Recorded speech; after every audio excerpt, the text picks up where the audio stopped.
TPCC working president Jaggareddy Vijayawada ఇందిరాభవన్లో మాట్లాడుతున్నారు. Live లో చూద్దాం.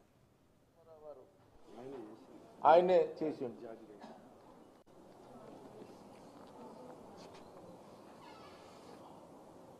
ఆ రోజు స్టీల్ ప్లాంట్ని ఇందిరాగాంధీ గారు ప్రకటించిన తర్వాత, స్టీల్ ప్లాంట్ మొదలైన తర్వాత స్టీల్ ప్లాంట్కి సంబంధించి యొక్క ప్రభుత్వ పరంగా ఖర్చు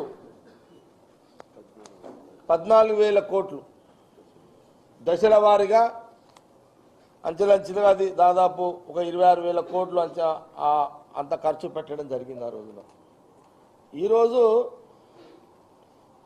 ఆ రోజు 14,000 కోట్లతో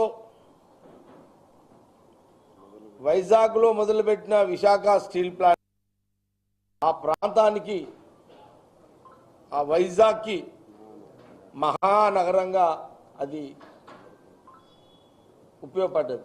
ఆ స్టీల్ ప్లాంట్ అనేక మంది ఉపాధి, ఉద్యోగాలు, అనేక మంది వేలు లక్షలలో కుటుంబాలు విశాఖ స్టీల్ ప్లాంట్ మీద ఆధారపడి జీవనం గడిపినటువంటి చరిత్ర. అసలు విశాఖ ఉక్కు ఆంధ్రుల హక్కు అని ఆ రోజు కాంగ్రెస్ నాయకులు, కాంగ్రెస్ ప్రభుత్వాలు తీసుకున్న దాని తర్వాత మధ్యలో అనేక ఉద్యమాలు జరిగిన, అనేక మంది రాజకీయ నాయకులు దాని మీద ఉద్యమాలు చేసి కొన్ని సంవత్సరాలు కాలక్రమంలో ఇందిరాగాంధీ గారు తీసుకున్న నిర్ణయంలో ఆంధ్రప్రదేశ్కి అది వైజాగ్ స్టీల్ ప్లాంట్ రావడం జరిగింది.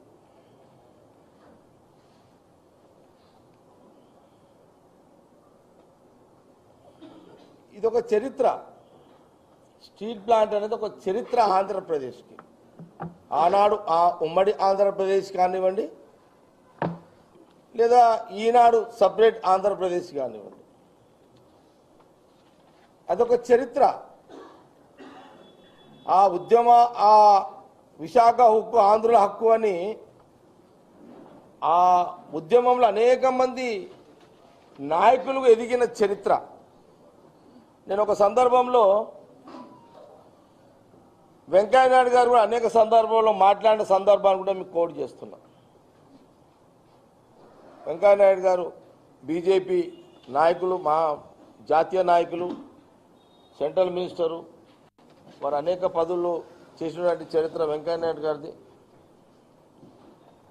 కొన్ని సందర్భాల్లో నేను సభలలో వెంకయ్యనాయుడు గారు కూడా మాట్లాడుతుంటే, మేము ఆ రోజుల విశాఖ ఉక్కు ఆంధ్ర హక్కు అని పోరాటం చేసినటువంటి సందర్భాలు కూడా వెంకయ్యనాయుడు గారు, బీజేపీ నాయకులు, ఇప్పుడు మాజీ ఉపరాష్ట్రపతి, వారు కూడా కోట్ చేసిన సందర్భాన్ని కూడా కోట్ చేస్తున్నారు.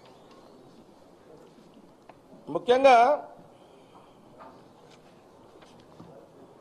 ఆ మహానగరానికి ఈ యొక్క వైజాగ్ ప్లాంట్ మొన్నటి వరకు యూపీఏ గవర్నమెంట్ సోనియా గాంధీ గారు నాయకత్వంలో ప్రధానమంత్రిగా మన్మోహన్ సింగ్ గారు ఉన్నంత కాలము వైజాగ్ స్టీల్ ప్లాంట్ కాపాడుకుంటూ వచ్చిన చరిత్ర.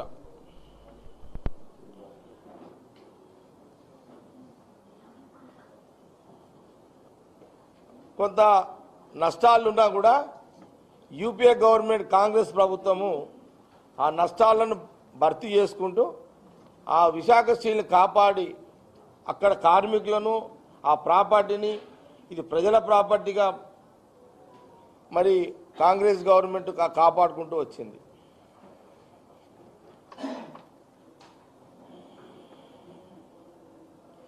ఆనాడు 14,000 కోట్ల